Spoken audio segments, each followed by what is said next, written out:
Hello, my friends, and welcome back to the Language Bridge podcast. I'm your host, Dr. Giuseppe Chiaramonte, international educator and ESL expert. And this is the place where English teachers, learners, and adventurers come together to share ideas, inspiration, and stories from around the world. Every episode, we dive into the real experiences that make language learning and teaching a true global adventure. And today is no exception.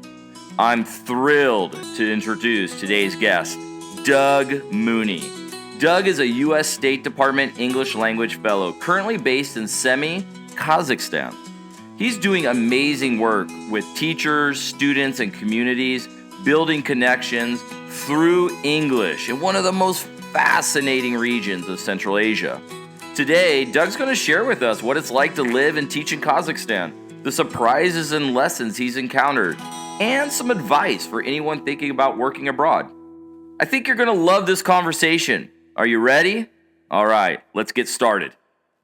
Hey, welcome back to Language Bridge Broadcast, everyone. I am so excited because today I have Doug Mooney here, a U.S. State Department English Language Fellow in Kazakhstan. I'm going to let him tell you where he's at right now. But Doug, welcome to the show. How are you?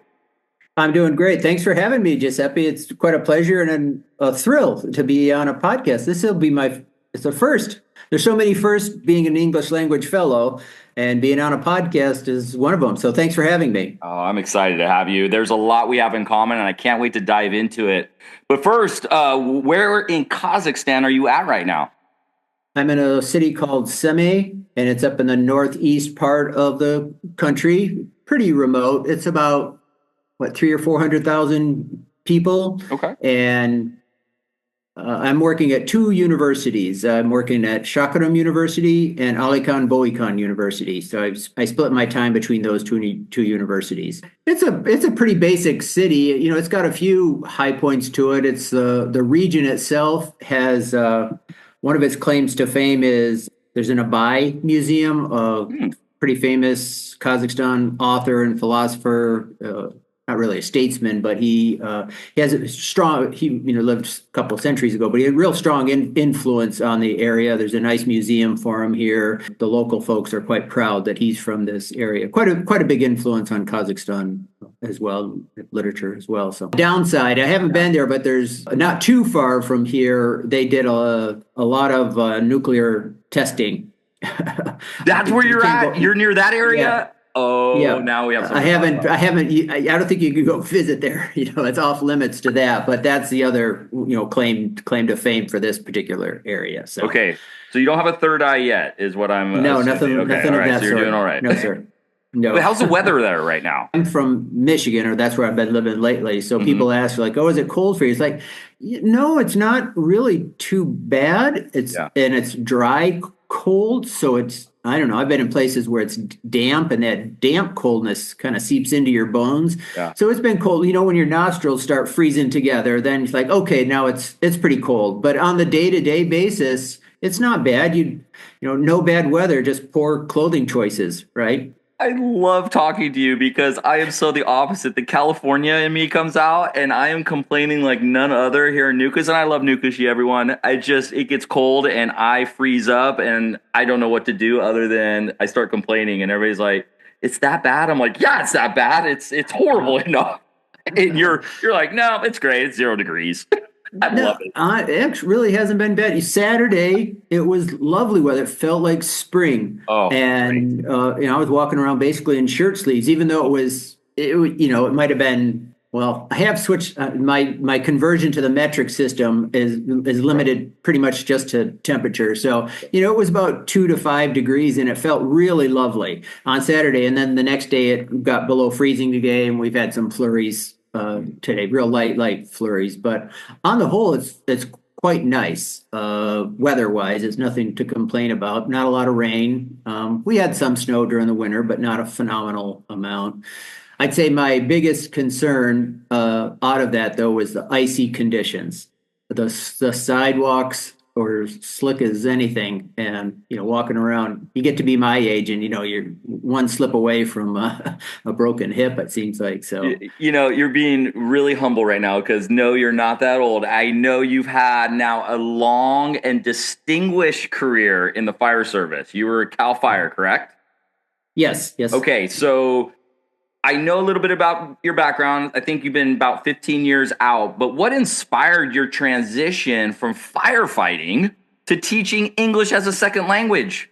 Well, as you say, I retired about 15 years ago, and I did a couple of things after that. Retirement's fine for a while, but I don't have a lot of other hobbies and things to do. I think for a long time, I'd always thought about trying to live abroad for a period of time and live and work abroad, trying to find something that I could do. And when I started looking and thinking about it more seriously, both my wife and I, it was like, well, Peace Corps has always had a certain appeal to it, and started looking into opportunities with Peace Corps. And I kept seeing ESL. Like, oh, what's ESL? Like, oh, English is a second language. High demand for English language teachers around the world. Like, okay, well, maybe I can do something with that. And hooked up, met with a teacher I went to Grand Valley State University for my master's, and met up with one of the professors there. And she said, oh, we're starting this, a certificate program. You don't have to get your master's. You can just get a certificate. And 1 year, I don't know, maybe 7 or 8 courses or something like that. Like, okay, that sounds great. Started taking the classes. So I thought that would be my stepping stone, is get this teaching certificate, and that would open up some possibilities through Peace Corps. Well, then the pandemic hit. Nobody was going anywhere. All the programs with Peace Corps, they shut down. Yeah. And like, well, I'll stick around and finish the master's there at Grand Valley. And I'm glad I did, silver linings and the master's helped get this English language fellows position for sure. To answer your question, I was looking for something to do. I wanted to be able to, both my wife and I wanted to be able to travel and maybe stay in a country for a period of time. And English as a second language, or English language teaching, was the best option. So. Well, I'll tell you, you are a phenomenal teacher. And as a former first responder myself, 11-year police officer, sheriff, and you having so many decades in service to Cal Fire, which I'm so grateful for you for all that you've done. But you inspire others there's life after being a first responder. And I know a lot of my friends, a lot of people that are still first responders, they sometimes wonder, what can I do after I'm done as a police officer or sheriff? Because that's all I've ever known. And you have not only found a way, you are an amazing teacher. I am telling you, from an outside perspective, it is fascinating to see you in this role, because honestly, I would have never known you were a first responder before, because you're just so amazing in front of people, and how you disseminate information and care for your students and around your peers. And I think your first responder, how you collaborate with us, you're just a natural leader. I mean, it's easy for you. You just step into that role. We're drawn to you. It's awfully easy. Kind. No, but it's true. And you see that with you, having that stability and that life experience really translates well to, I think, English as a second language teaching. You were a fire captain at the end. Is that how high you got? That was the rank that I retired at, as a fire captain. And I did a long time ago. There were distinct fire seasons, and we were chatting before about you start out as a seasonal employee, and the fire season would kick in about May or June when the weather started to get hot and dry, and it would go until about October, November, when the rains would come in. And this is 30 years ago now, and then so during the slow season, the slow part of the season, the winter, you would get reassigned. You weren't necessarily on active fire duty, so I would do training assignments. And I really enjoyed that quite a bit, running firefighter academies or teaching other classes. So that's where I got hooked for the teaching aspect of things. So, and that's, in truth, that's what helped in this position, because that training experience, some of the certifications that I got through Cal Fire and the State Fire Marshal, certainly helped. that background experience. Different type of student, that's for sure. Oh, yeah. Interesting. You just sparked something in me, because I remember I was a taser instructor for many years, and I remember being in front of the guys and gals, all my fellow police people, and we were doing training, and I had this love for teaching. I wonder if I could do this after, and I had some problems with in kind of being intimidated by the process, or not feeling very good, imposter syndrome, basically. And sure, I just, after looking back and that time teaching, that was the moment I kind of had this self-realization that teaching was what I want to do with the rest of my life. And I really relate to what you're saying. It was during that time of being a teacher, but not really knowing that was what I was doing, but that's what I was doing. So it's interesting that you said that.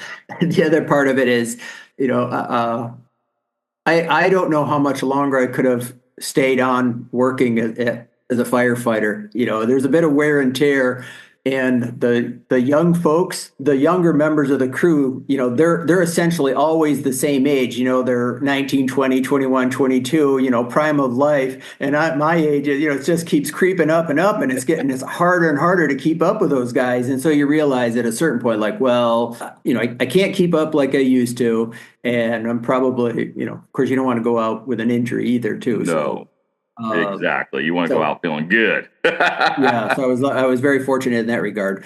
I knocked around. I wasn't very good at retirement in a lot of ways. This has certainly given me new purpose. So right now, that focus, that inspiration, that motivation, that passion that you have, what do you find most rewarding about teaching ESL? Well, I'll answer that in two different ways. Back home in Michigan, I teach at Grand Rapids Community College, and I'm in the adult education program. And most of the students are refugees or immigrants, or naturalized citizens as well. So that's pretty rewarding. These are folks that came from all over the world. And somehow some of them didn't necessarily want to move away from home, but they were forced to because of political conflicts and wars and things, And I didn't run across anybody who was just disgruntled and miserable, and just said, this is awful. They were there making the best of the situation. They were all walks of life too. Some of the students, wide mix of students. I've had the range, adult education. So the range was 20 up into 60 or 70 years old, so a wide range. Some of the students didn't finish school in their native country, for whatever reason. So their schools, their regular student skills were pretty poor. They in a way, they didn't know how to be in school. They just, because they had to go to work or they had to flee their country. Maybe they took classes at a refugee camp, some cases like that. I had a dentist from Brazil. Yeah. A fully licensed dentist, and she came because her husband got a job in the U.S., and so she's there with him. Of course, she can't practice as a dentist, but obviously bright, intelligent woman, and her English skills were pretty good. And she had been taking English lessons from a young age, but just not real conversant in it. She just didn't have the opportunity to talk English very much. So hearing their stories, their generally positive attitude towards learning, they're doing these jobs, they're working third shift, and they've got families. And then they're coming to class 4 days a week, for a couple of hours a day, and just pretty happy to be there and happy to be learning. So it's fun to be around those types of folks. Here in Kazakhstan, I'm dealing with undergraduates, second, third year students. I guess that's how we refer to them. Sophomores and juniors primarily. We've just had some pretty good conversations about everyday topics. This past week and last term, we're talking about gender equality issues and climate change and or domestic abuse. And most of the classes I have, the majority of the students are young women. There are a few men, but it's predominantly it's women. And a couple of times, some of the students come up afterwards like, I'm so, thanks for letting us have this conversation, because this is not a conversation we would have in our regular classes, so they're able to, in a way, speak their mind and share their opinions. So those are some pretty fun days. There's always probably a little bit of a teacher-student barrier. And then there's, an American Kazakhstani, Yeah. male, female, older generation, younger generation. But when that for whatever reason, when that kind of disappears and they just start talking and they're not conscientious, they're not so afraid, they're not anxious about what they're sharing. That's pretty great. That's pretty fun. We just had a similar conversation in my class on Monday about gender issues. And it's interesting to hear that is also occurring in Kazakhstan at about the same time, I think, in the shift in Central Asia of maybe a push for women to be heard and begin to advocate for themselves. Because the women in my class, all they were saying to the men is, we just want you to listen to us. They had an opportunity to actually speak to the men, and the men started to push back. And I said, can we just listen? And the men said, you know what? Yeah, we will listen. They began to have a genuine conversation. And it was amazing to hear it in English, which would made it even more special to me. And it was fun. Just what you said. It was fun. This job is so much fun. I can't explain it other than that. You captured it so well. And that's why I love hanging around you, because you do have fun teaching and you enjoy the time with your students. There are some moments where it's not as fun, but there's the regular routine stuff, attendance and a few minor disciplinary issues. But on the whole, it's pretty fun talking to the students and hearing them being able to express themselves.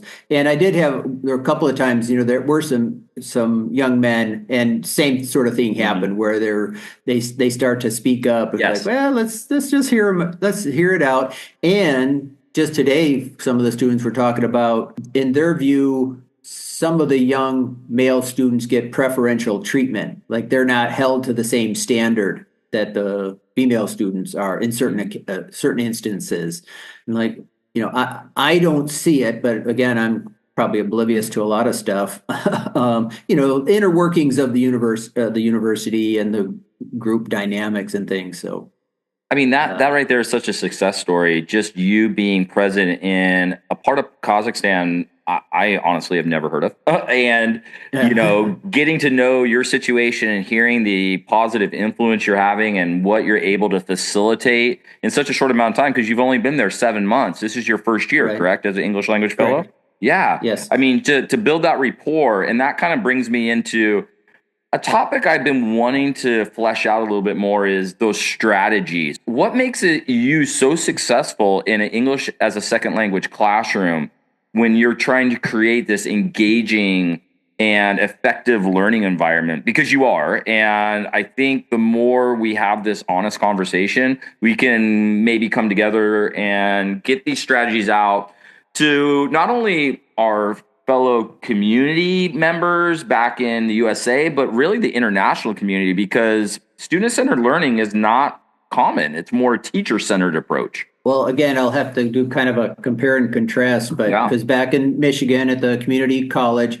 it's not a accredited program. The students aren't trying to get a degree. They're just trying to improve their conversational language skills.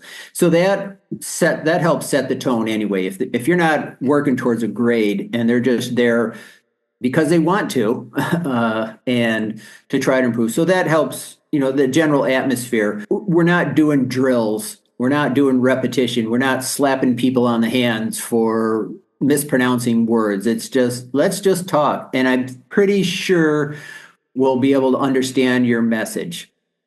Right. So that's part of it. Right. It's like we're not correcting people's pronunciation, and so that's helpful in one way. Bringing that across to hear the same idea. The university wants the students to get grades. It's part of, they're working towards their degree. So grades are important to them.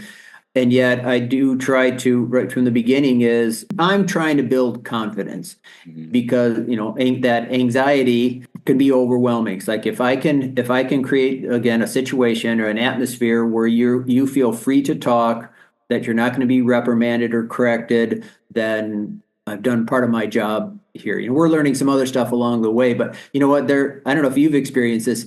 Their grammar skills and knowledge is better than mine. They talk about infinitives It's so true. third conditionals. I'm going, Yes. yeah, right. Honestly, and I experienced back in the States as well. The Yeah. students, because it was that part was drilled into them, and I think as native speakers, we probably just take it for granted. We probably learned it at one time, but it's nothing that we've been tested on in a very long time. If I can make you feel better about speaking and more confident, I think you see it too. They're using their language skills in the classroom, and then that's it. They don't. It's not like you walk outside and all of a sudden, there are all these opportunities to speak English. No, they're going to resort back to their native language, and here it's two of them, right? They're splitting Right. their native language between Russian and Kazakh for most of the population here. And I think back home too, a lot of the people that I've worked with, they're in these little communities where they can go back and speak Chinese, and they can speak Spanish. Not exclusively, but they can function pretty well with just kind of survival English, and so they don't get a chance to use it a lot. Hmm. So again, that's another thing, is just trying to promote that idea of let's use our language skills in the classroom. Maybe the more confident you feel here in the classroom, be able to open up, when you're in other situations, you'll feel better about it as well. Great teachers build confidence, just like great leaders. When you're in Cal Fire, I'm sure instilled that confidence in your crew that they could take on a challenge and find a solution and collaborate and figure out to get where you need to be. The one thing that I see a common thread with all the great teachers that I have on this podcast and every time I'm around them is this idea of empowering their students to be able to step outside the classroom and use those skills to engage with the world using English. And that's confidence. Because I have seen in a college classroom before teachers correcting students and they shut down. And the Mhm. only time I think, the only time I think I've ever corrected a student is on like a minimal pair if they say beer or bear. If they say beer instead of bear, I'll be like, hey, maybe we might want to say bear or work on our sound Yes, or yes, yeah, fines. But otherwise, I'm like, you just keep going because I understand everything you're saying. You're doing a great job. So I'm so right. with you right now. I totally Yeah, agree. The evidence yeah. supports us on that.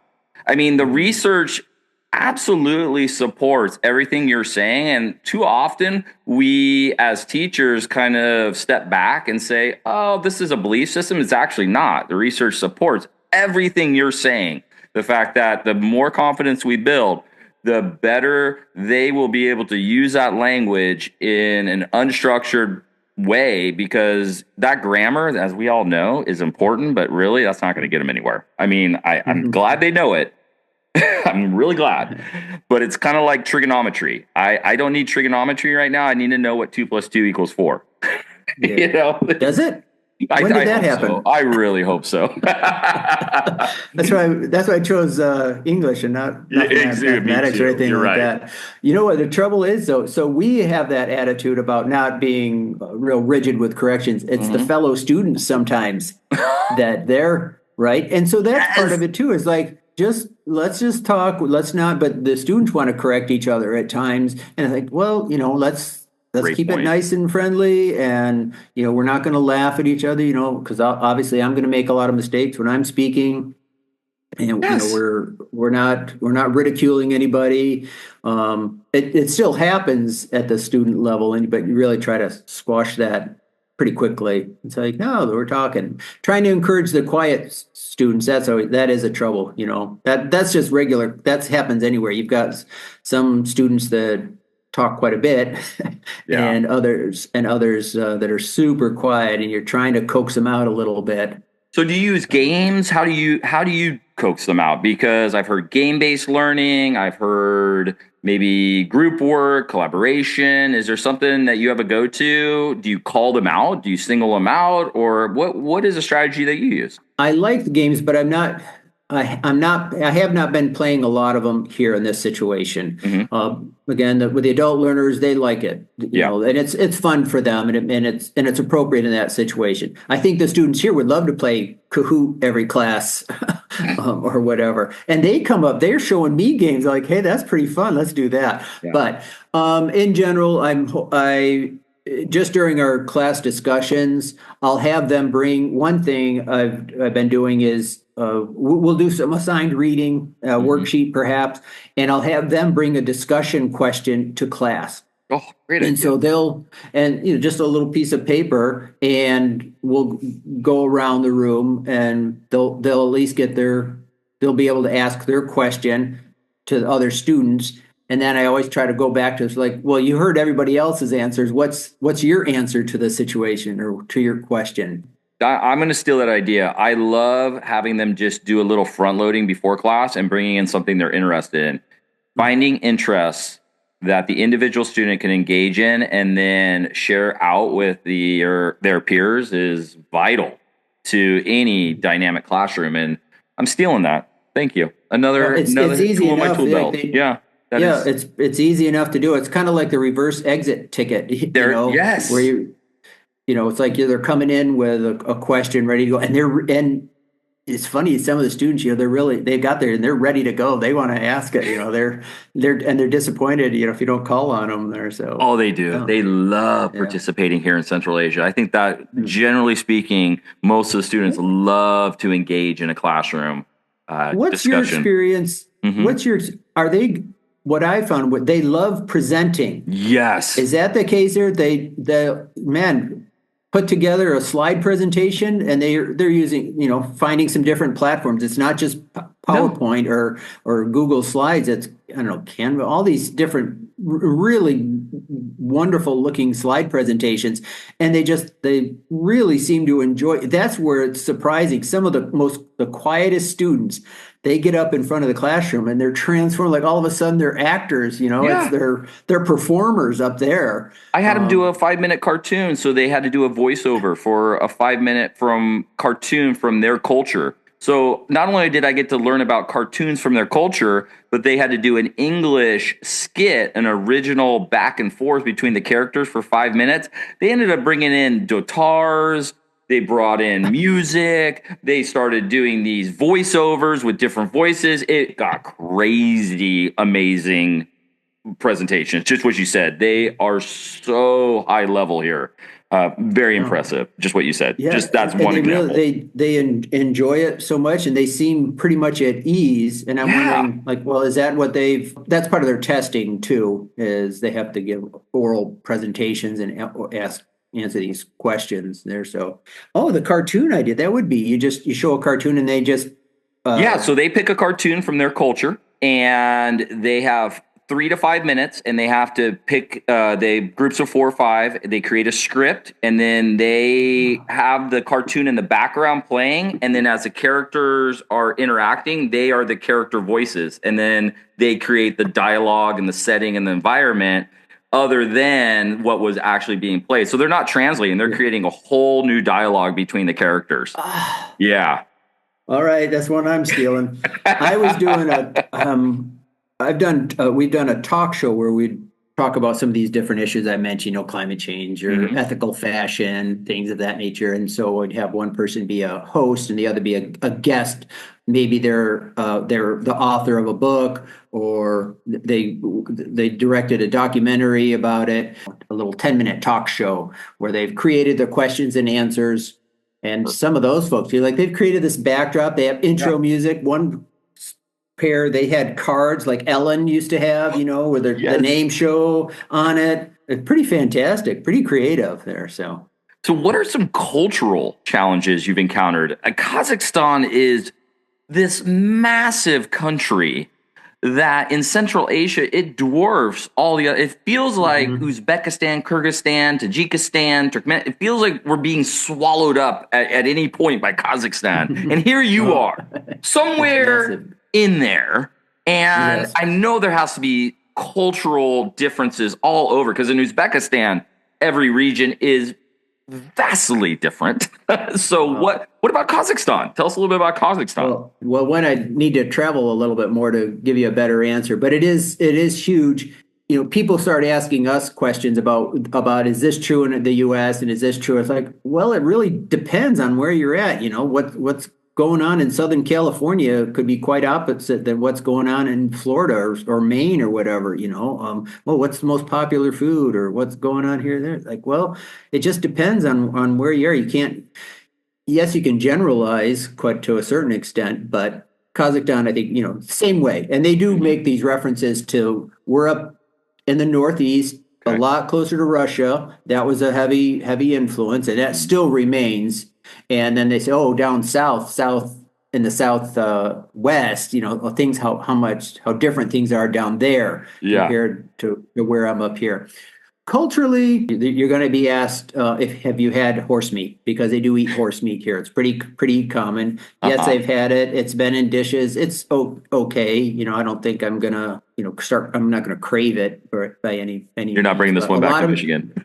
No, well, I don't know how to that. I'm not sure where I could source it anyway, but which is probably just as well. No, the food's fine. We were talking this at our mid-year conference of it's not super spicy. There's not a lot of variety of spices. It's all very good. I'm not going hungry. Plenty to eat. Lots of nice variety of things, and a lot of fresh produce all the time, year round. So there's everything like that's quite plentiful, and so there's no problems there. I was surprised about the number of cafes that are around, coffee shops and tea shops. A lot more than I had no idea that was going to be, and lots of nice cakes and things of that nature.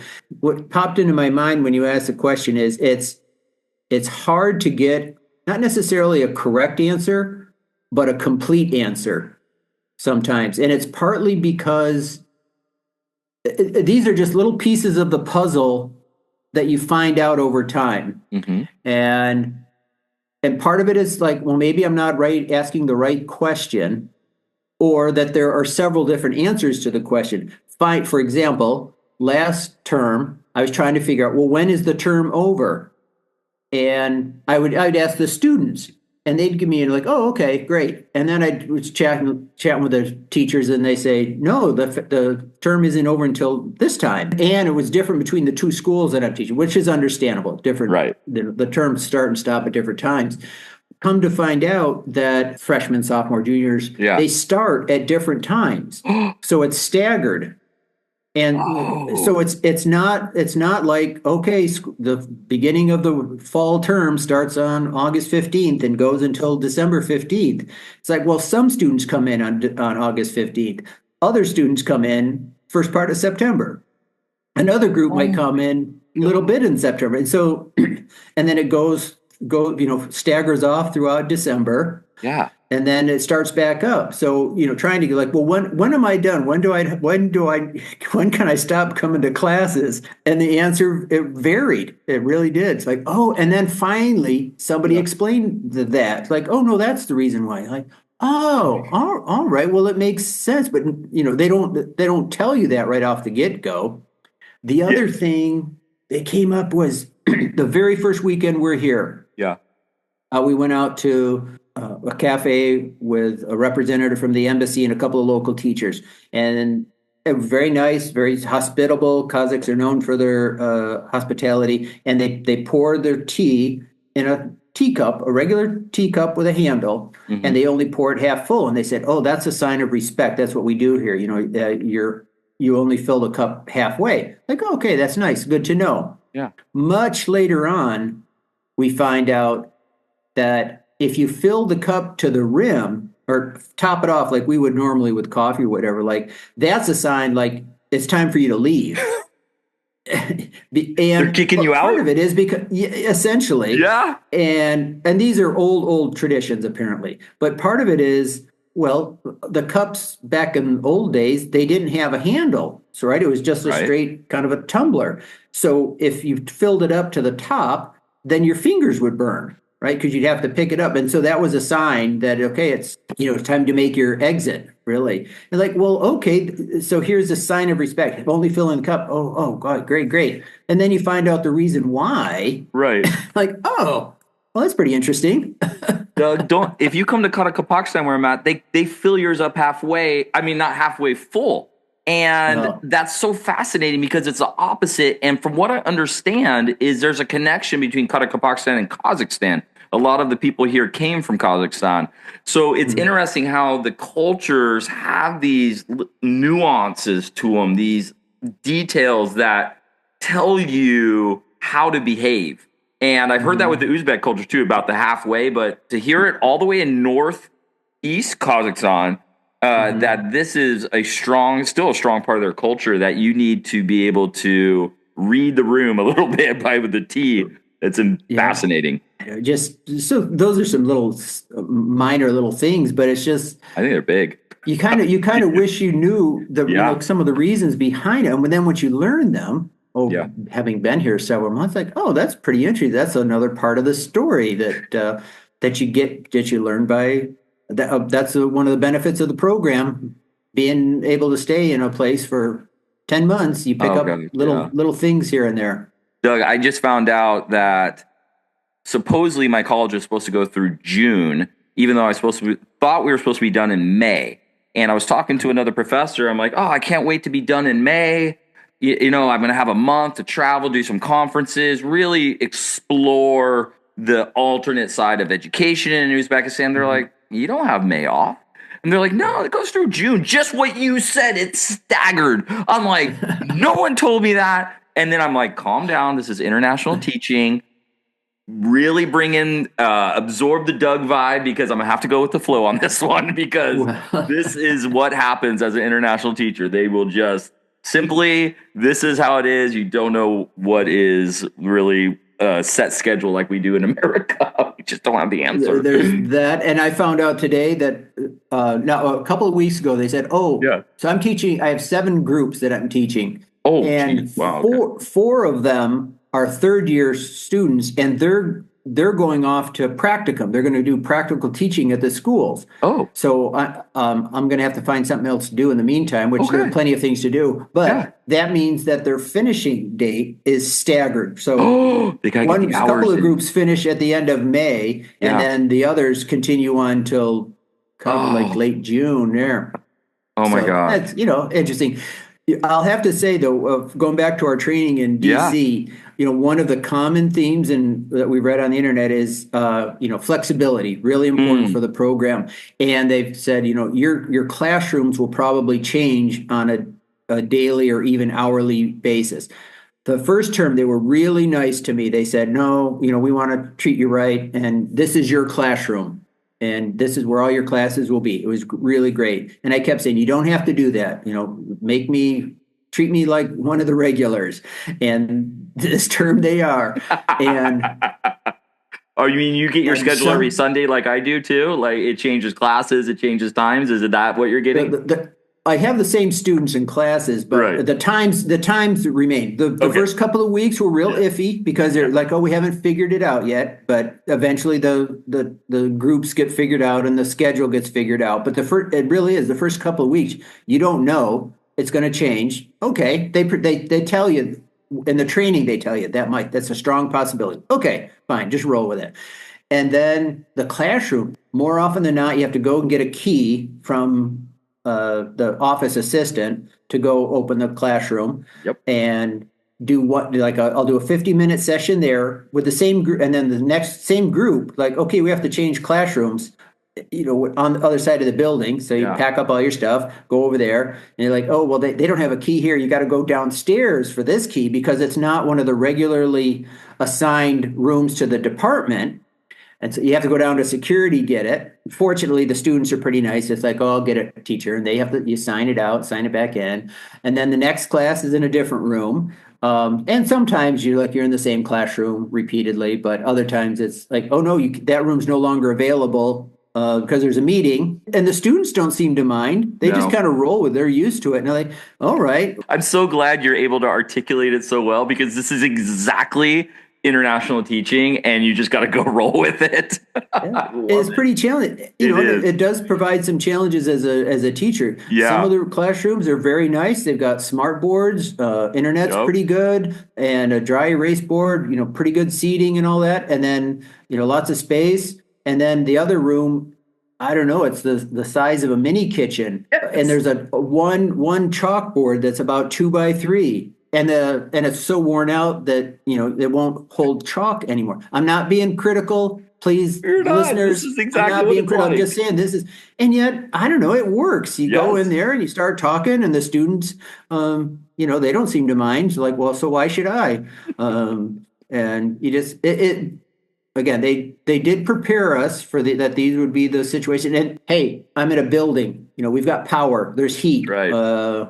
Too much heat. There's too much heat. The rooms are blasting me like hot during the wintertime. Oh my gosh, you just brought up one of the things that just the last couple of weeks, I walked into a sauna the other day teaching, and the students were sitting in there sweating. I just what you were saying, I was taking over for another teacher because I had just switched classrooms.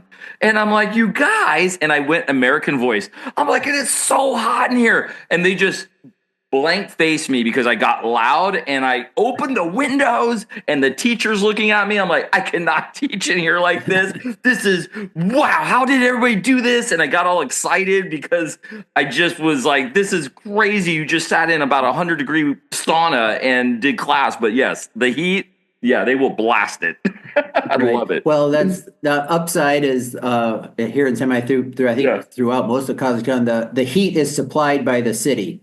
Coal-fired plants around the place, and the apartment we're in, we're not paying. We don't have to pay for heat, but even in the middle of winter, we're opening a window. It's freezing outside, but it's really hot in here. In the classrooms, I'd go in there like, oh my God, folks, I gotta open the window. I can't do this. Yeah, no. I can't.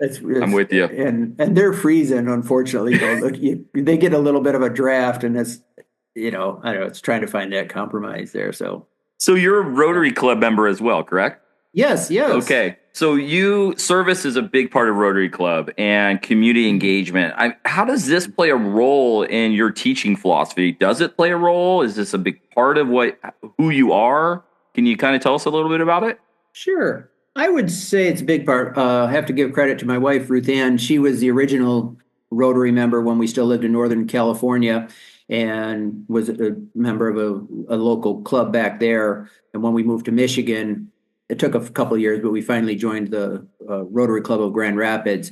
And it's been a real strong influence in our lives. The story I always tell is we had lived in Northern California for a number of years, and we had a few friends, and we had coworker type friends, and we socialized. Mm-hmm. But it wasn't until Ruth Ann joined the Rotary Club there in the relatively small town of Fortuna that the community opened up to us. We started meeting a lot more people from town, and we started meeting the real estate agents and the bankers and the pharmacists and the teachers and financial consultants and all of that. And all of a sudden, we knew people in the county of Humboldt all over the place. And then throughout the district as well. Back there, the district went from the border along the coastline, from Oregon all the way down to just north of San Francisco. So you'd start going to district meetings, and the exchange program, student exchange program. We hosted some exchange students from around the world over time. And that opens up a lot of doors here. I'll come back to that in a minute. Yeah. So same idea. We went back to Michigan because that's where my wife is from, back to be around family. And, we would do some things with family, but again, eventually we joined the Rotary Club, and boom, like all of a sudden you're meeting all these new people from all different walks of life, all different situations, careers. So from a social aspect, it's tremendous. And then the projects that Rotary gets involved in is wonderful too. Clean water, education, health, women's health, peace building. So some of their primary missions blend in pretty well with our own interests as well. Yeah, the motto is service above self. Mm-hmm. That certainly helps. I don't know if it's been your experience. Do you get invited to a lot of things that you don't necessarily know what you're being invited to? Right now in Kazakhstan, Yes. the answer would be most definitely yes. I Yeah. a lot of times step into situations that were not presented exactly what I thought they were going to be, and there's no way to ask. Like, it was interesting when you go back to some of the questions that you think you're asking that are correct, and then you realize you didn't ask maybe a question that maybe clarified, or there's something missing that again is either cultural or it could be a language gap. It could be a whole variety of reasons, but it definitely affects when you step into that situation and how you're going to have to handle it. We'll get invited to things and we're not quite sure, and they can be kind of last minute, like and you don't know all the details. And my initial reaction is something like, I don't want to do that. And then I think about Rotary, service above self. And what I found over the years is typically the types of events that I would go to that I really didn't want to go to for whatever reason, just being, being antisocial every once in a while. And those are the ones that end up being the best time. The most enjoyable. So I understand that happens quite often too. Like the things that I really don't want to do the most tend to be the most enjoyable or the most rewarding. And yet the invitations that, it's like, man, I wish they would give you some more details, like, oh, you're meeting the president of the university, by the way, today, we're having tea. Like, okay, I would have worn a different shirt, something like that. But there are some things like that happen every once in a while. But yeah, and so again, you just roll with it. You do, as just one of those people who represent not only being a past first responder, having that background, but also as a active Rotary Club member, because every Rotary Club member I met in my circle of influence in Fresno or Los Angeles or Santa Cruz, whenever I went, I felt a sense of belonging, acceptance, and the fact that they were genuinely involved in the community for a purpose. And the purpose was just what you said. What was that saying again? That was the mission? Service above self. That's it. It's kind of their motto. But they have the 4-way test. Is it the truth? Will it be beneficial to all concerned? Will it build goodwill and better friendships? Those types of things. And those are thoughts that run through my head, thinking about different asks. If they want me to, how I conduct myself in some of the classes there. So those things run through the mind. When you can put a face to a country or a number of faces, it changes the perspective quite a bit. Yeah, Megan said that people aren't their government, and it resonated deeply with me when she said that. And I thought I really hadn't heard that before, in the sense of how she put it, because we're in such a different place in our own space with how we're interacting with the international community. And I'm seeing already changes in Kazakhstan. But what you said is just a universal truth right now about the people. It's all about the people and meeting them where they're at and engaging with them, because like you said, there are times where I come home and I got an invite and it is a vague invite. I don't know what I'm getting into. Am I going to be able to, do I have the mental capacity, the emotional capacity to step in the situation, be flexible, fluid, and put them before me? And because this might get uncomfortable. It just might. And you're right. It's usually the most amazing experience. 99.9% of the time. Absolutely. Yeah. No, definitely. Yeah. And shout out to your wife. Your wife, I met at the mid-year in Almaty. Had the opportunity to sit down and have breakfast with your family. She's amazing. What a support system she is. Oh man, I can't imagine what it would have been like getting here and getting set up without her. Pretty remarkable. And I think in truth, she'd probably be a better English language fellow than I am. She's more social. She really got into it on her own. She was volunteering.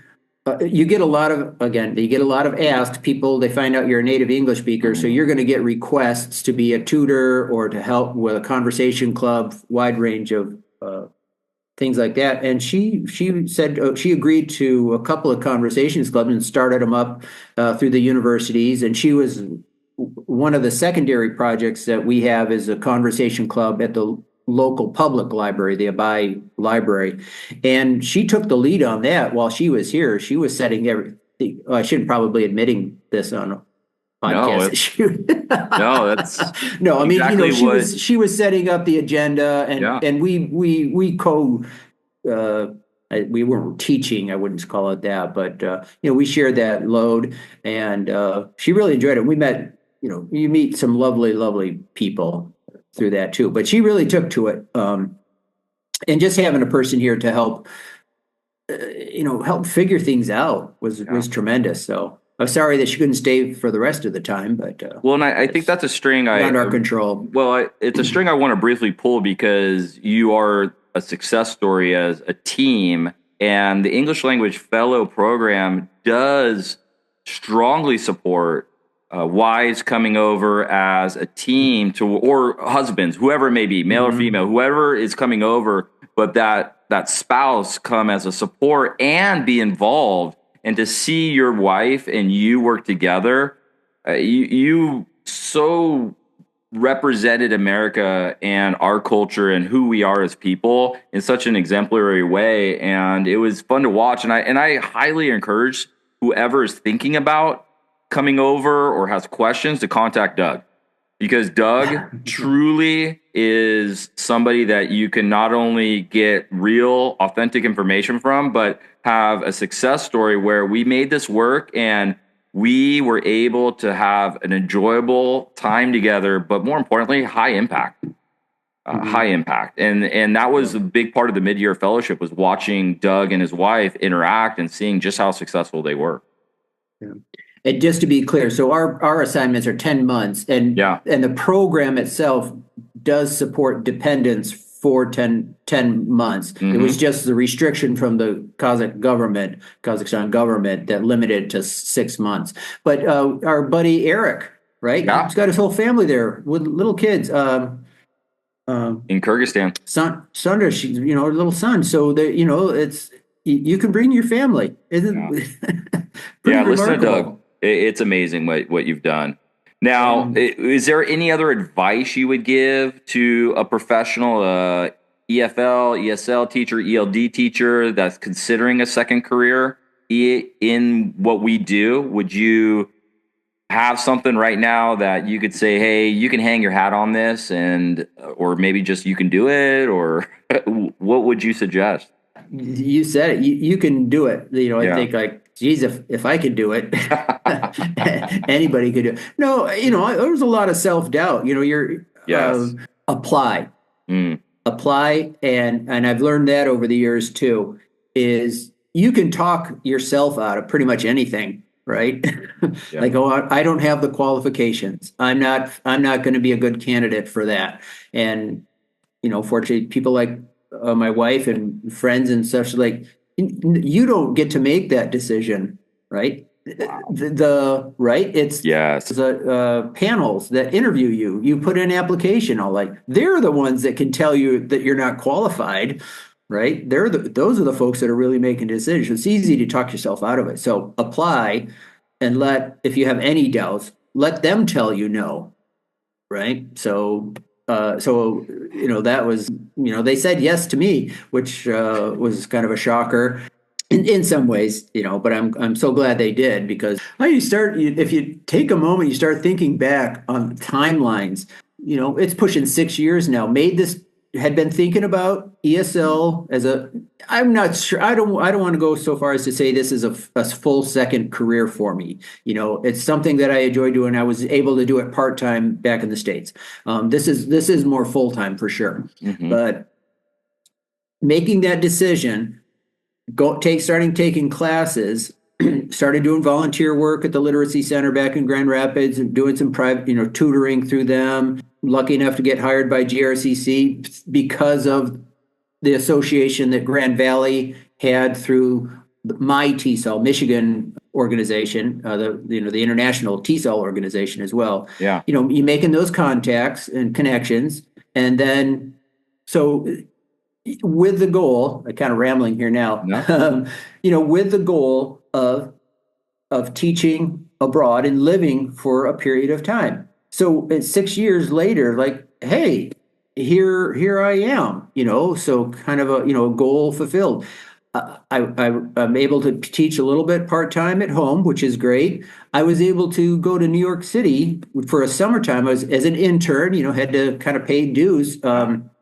At Manhattan College, where they had it's a 2-week program where teenagers, high school, young college kids would come over from Italy and take English language lessons in the morning and then tour the city afterwards. So spend a summer in New York. So like New York City, which was pretty phenomenal. So, having this certificate, having the degree it's working out. Yeah, I'm able to accomplish, I've been able to accomplish what I had hoped it would be. It's not always what I thought it would be. It's a little bit different. Like, I thought I was going to join Peace Corps. Well, that didn't pan out, but this probably worked out a whole lot better because the program it's got great support. Yeah. The staff is phenomenal, both back in DC and through Georgetown. The staff that's here at the embassy folks in Astana, remarkable. Olga, big shout out to Olga, who's the relo there. Kind of the relo, but and the embassy folks there, real supportive. The folks at the university here, really remarkable. Comparing myself, like, oh, geez, I wonder how it would have been in, a 27-month position with the Peace Corps, right. Maybe a remote area. And I know Peace Corps volunteers are supported, but in a different fashion. This probably is better suited to an old timer like myself. You're right. Every single piece of the scaffolded support system that they have for us is there to ensure our success.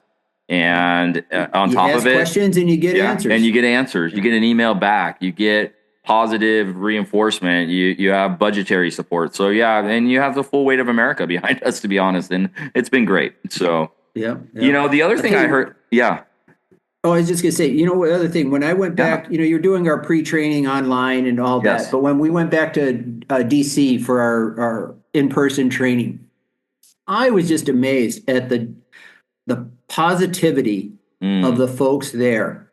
I didn't run into one sourpuss. Everybody, I don't know. I was, you're talking all these folks that are coming from all over the country. Some of them are returnees, some of them new, all sorts of different teaching experiences there, but everybody was they were in great moods, ready to learn and share. It was wonderful. Yeah. And like, man, I don't remember being in a crowd of people like that. I hadn't been in a crowd of people like that in a long time. And mid-year was the same way. It's just this optimistic view on things. Doug, it's our people. I'm telling you, it's the place where I fit in. I thought I fit in as a cop, but I fit in with Doug and Gata and Hannah and Brian and Kevin, my reload. It's my community. It's just what you said. And I feel accepted. You're right. Everybody is positive because we got to find a way to figure some stuff out sometimes. And if you don't, you get stuck at home, or you get in a place that, you may not want to be, and you need people like you, to be able to call up and say, I might be having a bad day, because you're going to have some bad days, like you said. Right. Yeah. It's not all, unicorns and no, definitely not, and all that stuff. There's some moments that's to be sure. Yep. Again, I have to say that, the training kind of prepares you for, it's like, you're going to have this kind of a roller coaster during your period here. And hey, it happened about that at time, we're like, this isn't as great as I thought it was going to be. And then, absolutely. And then you have a come back, you do something one day, and it's like, man, that was super fun. That was really cool. I didn't expect that. So are you doing any coffee roasting right now? I understand. Oh, no. So is it all instant coffee in Kazakhstan? Because there's a lot of instant coffee in Kazakhstan. No. Because that's your hobby, right? That's your go-to? Yeah, back home. Yeah, I got into it. It was a helicopter pilot that I worked with a little bit. Fascinating. Talking one day, and he mentioned something about roasting his own coffee. Like, how in the world do you do that? Yeah, it's really pretty easy. And he's like, you could do it on a stovetop and a frying pan, but you have to be really careful. You could do it with a hot air popcorn popper. Of course, there's some fancier equipment now. So, no, that's been fun. And you can buy the green beans. The place I go through is a place, if it's okay to mention the name, Sweet Maria's, which is out in California in the Berkeley-ish area near San Francisco. Wide variety of green beans from all over the world. And you can buy them different, 1 pound, 5 pound, 10-pound bags shipped out to you. I've got it's essentially a really nice hot air popcorn popper. You can set for different roast levels and times, and it's pretty fun. It's been a little diversion. Here, no, all of the, you can buy fresh. You can buy beans for sure, roasted beans already. All right. But I didn't bring a grinder or anything of that nature, a hand grinder either. So everything is ground to an espresso grind. Really super fine, which doesn't make necessary. And I'm using a French press here. I think if I'm coming, I am thinking I would come back next year. I think I'll bring at least, I've got a little hand grinder. I think I'll do that. You're already making adjustments. And at least some beans. Yeah. And drip coffee. One of the things with the roasting coffee, one thing that we've had fun with over the years is making the kind of like personalized labels. We roast up some bread and give them out as gifts and things of that nature. That's been pretty fun. That's amazing. And so the coffee's okay. The coffee's okay. I mean, you can get cappuccinos and all of that. That's all great. But you said you had cafes. Oh yes, no problem getting coffee. I love it. So you're a first responder for decades. Then you retire and you go into ESL teaching and figuring out what your next step is. And you make the adjustment and say, I'm going to go for this second phase in life and impact the world now, not just your local community. And trust, first responders impact their local community in so many different amazing ways through their hard work and service. But then you expanded your sphere of influence. And then you're a coffee roaster and you're also a kayaker, a cyclist as well. Well, a Rotary Club member. Oh my gosh. Yeah. I'll tell you that's how you're in thing. such good shape. That part, I'd say, no, truth be told that's one thing that the opportunities for outdoor activities are a little bit limited here. Part of it is there's no car, limited to getting around the city. You could get outside the city taking a taxi, but, back home, you'd get in your car and you could go hiking. You go to the lake, you go to different trails or get on bike trails. Grand Rapids has some really wonderful bike trails. So that part, or cross country skiing, what have you. So that part, I do miss that part. I'm not getting outside and doing those types of activities here. So Kazakhstan, I think mountains, Almaty. When I was in Almaty with you, mountainous region. Yeah. Beautiful snow-capped mountain ranges, lush. Is this a different terrain where you're at? Yep. Oh, okay. That's definitive. It's the step. I can look out my window here and see on a clear day, miles and miles and miles. It's pretty flat up here. There are some mountains off to the west of us here, way off in the distance, but no, this is the step. It's pretty flat. Wow. Okay. All right. I had no idea. And that's where my geography just goes to, again, I didn't know Western Uzbekistan when I first got here. So I'm in desert, and then you go to the Fergana Valley where Tashkent is, and it's a totally different type of region and environment. And so Kazakhstan is, again, that vastness that it is. As you know, we are about 3 hours from here to the east in Uskaman.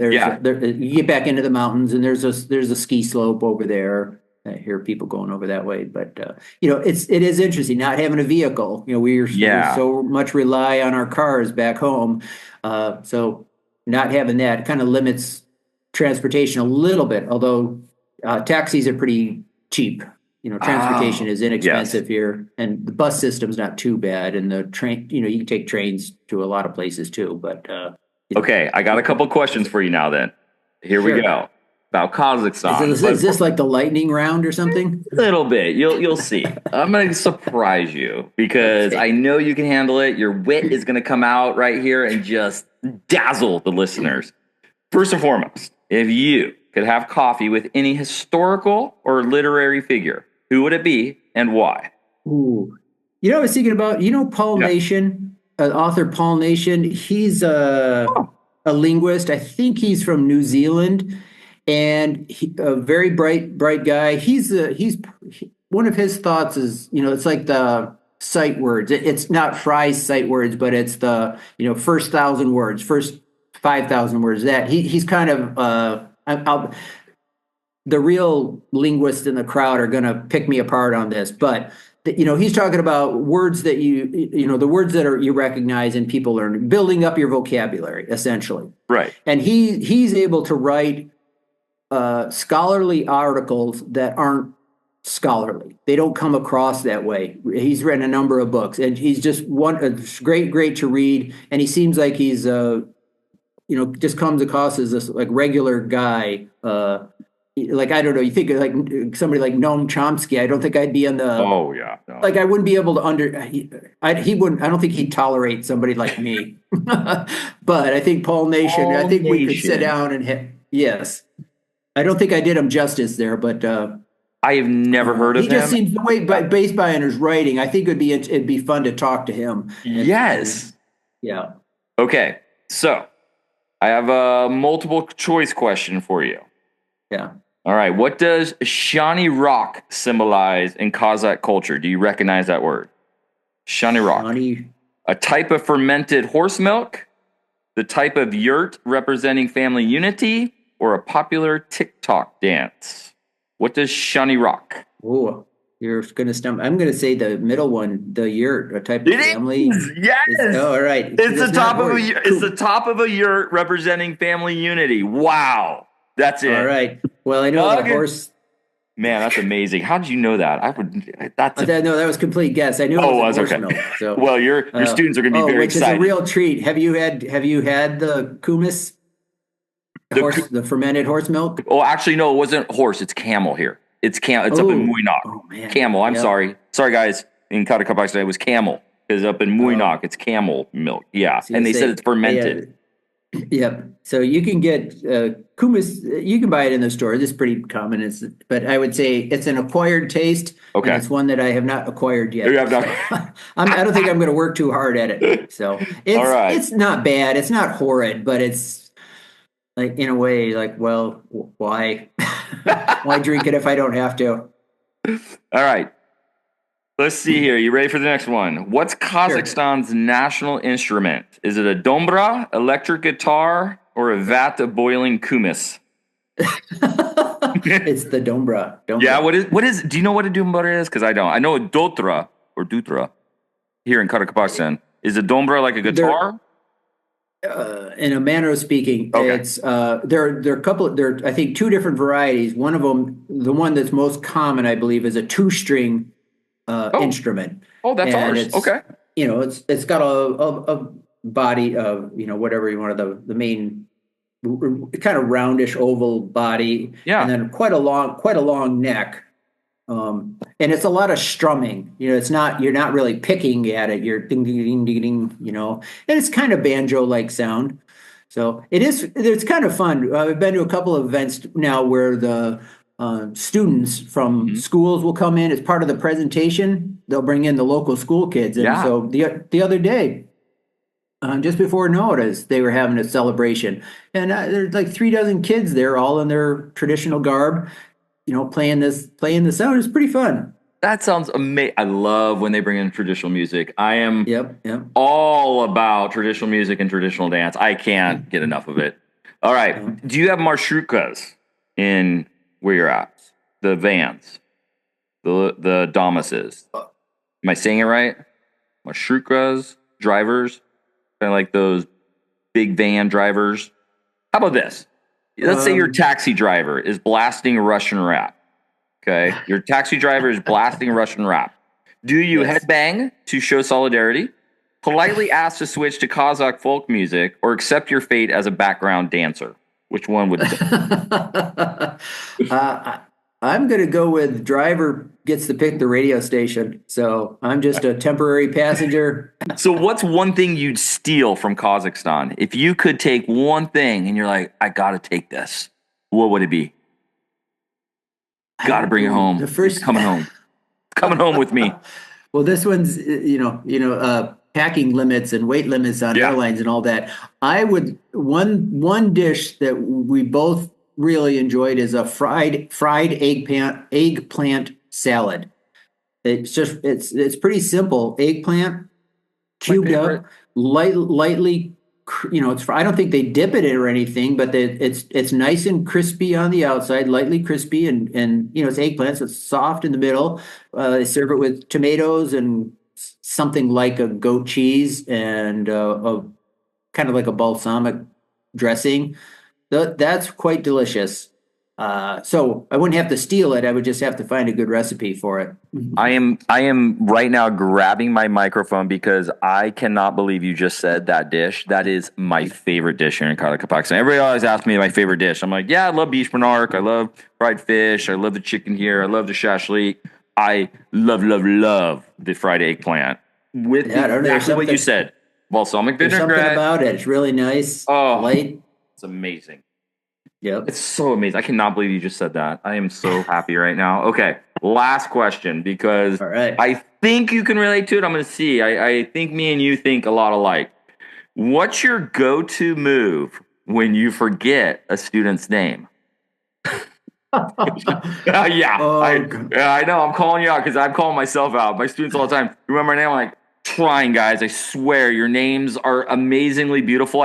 They're so different. I apologize profusely. Yes. Okay. You own it? The other day I had, again, they're different groups, but for some reason the regular teacher of a group from a different class, I had them last term. They said, Doug, would you take this group in your class for this one period? I said, sure, it'll be fun to see them again. And we got through class, and one student goes, do you remember our names? Like, oh, man. Oh. And I frankly, I started going around. There were about 25 students there, and I went around the room, and I said, and I was like, I got yeah. So, nope, sorry. But there are, I'll say, a lot of names are common. There are a lot of Igarums, there are a lot of Zarinas, Alinas, Aminas. Doug, you're not alone. That happens to me all the time. They constantly, do you remember our names? I'm like, guys, I love you. I love and care about you. I just cannot get them all for some reason. I'm trying. And they're like, you just see their face. I'm like, I'm trying, I swear. Yeah. Well, and I think it's that way in any classroom, though. Some students kind of distinguish themselves, and there's only one of us, and there's 5 or 6 dozen of them. Yeah. So I'm so glad. I do feel bad when I don't remember. I do too. Ones, I feel horrible. But I feel pretty nice about it when the certain ones that if they make a certain impression, they lately they've been calling me on my pronunciation. They're like, you still don't know how to pronounce my name. I'm like, you have a different alphabet sound that I have. I'm like, come on, people, give me a break. I love you. Okay, and the spellings are different too. Oh yeah, depending on if they're using Kazakh or Russian, or Latin alphabet, that changes sometimes too. So they're pretty forgiving. I'd say they're generally very kind-hearted and tolerant. So the trials and tribulations of being an international teacher, I love it. All right, exactly. All right, I'm gonna finish with this question, and it's a loaded one. Take your time because I think it's important to hear from you. What is 1, 2, 3, a million pieces of advice you give to an English language fellow who wants to make this not only transition, but a meaningful impact on the area, region, school students that they are going to be posted at? That is a fine question. And you've given a lot of advice so far, a lot of advice that I am going to use and I've learned from, and I want you to know that. I've learned so much from you. I just I think if we could wrap it up and again try to capture just a couple of those pieces that you might want to just leave someone little. This isn't wholly original, but um, recognizing that we're role models, whether we want to be role models or not, and we're role models all of the time, right? Yeah. In any situation. Yeah. And in many cases, we might, and again, this is something that they talk about. We might be the only American that some people meet in their whole lifetime. Maybe not the students; they might have exposure to other teachers. And in fact, there's some teachers. We have teachers from other countries here. From a couple from Turkey, one couple from China, a couple from South Korea. So there's exposure. There's that international exposure to different teachers. But so here, and there's been American teachers up here before for sure. But we're here now, and the students are going to change. The interactions we have with the neighbors here in the apartment building. We've got a local store here. We call a bodega, which is they're not selling piñatas or anything like that, but you go there for your sundries. They're get the impression that they've never met anybody from America before. So here we are representing our country, and what impressions are we giving of them? Are we breaking any stereotypes? Maybe making new ones as well. So I think just recognizing that there's good and bad to it, right? The spotlight is on us. It's not always bad, but just recognizing that impression that we're making on others, and hopefully that the impression is going to be a good one and a long-lasting one, right? So that's the pearl. I had a teacher tell me last week that we were discussing a situation, and he said, that everyone in your surrounding neighborhood knows where you live. And it made me stop and think. Because what he said is true.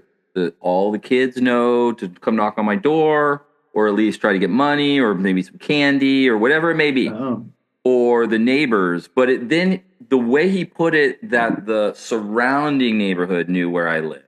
They all were hyper aware that there is an American living in their apartment complex, and the apartment complex around know that there's an American living there. And as I walk around the neighborhood, how much just what you said rings true is this idea of being a role model and being and really having that hyper awareness, that vigilance, and understanding the impact we're having. It's amazing.